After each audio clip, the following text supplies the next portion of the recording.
उद्धव ठाकरे साहेब एवढे कसाला बोंबाबोंब करत आहेत। कोणाचीही बॅग तपासणी झाली पाहिजे, कोणाचीही चॉपरची तपासणी झाली पाहिजे, कोणाचीही गाडीची ऑफिसची तपासणी झाली पाहिजे जेव्हा निवडणुकीची प्रक्रिया चालू असतो। कारण असं आहे की या देशाचे संसदने आणि देशाच्या कायद्याने असा मॅन्डेट दिलेला आहे निवडणूक आयोगाला की निवडणुकीमध्ये काला धनचा वापर नाही झाला पाहिजे। याच्यासाठी ते सगळे तपासणी करतात आणि काला धनचा वापर थांबण्याचा प्रयत्न करतात। याच्यासाठी ते त्यांचे चॉपर आणि सगळ्यांच्या चॉपर आणि बॅगच्या एक चेकिंग आणि तपासणी करतात।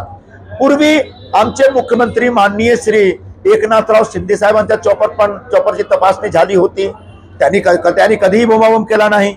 आमचे दुसरे उपमुख्यमंत्री श्री देवेंद्र फडणवीस साहेब त्यांची चॉपरची भी तपासणी झाली होती, त्यांनी कधीही बोंबाबोंब केला नाही। पण कारण त्यांच्याकडे असा काहीही भीती नव्हती, त्यांनी कधीही ब्लॅक मनीचा वापर केला नाही।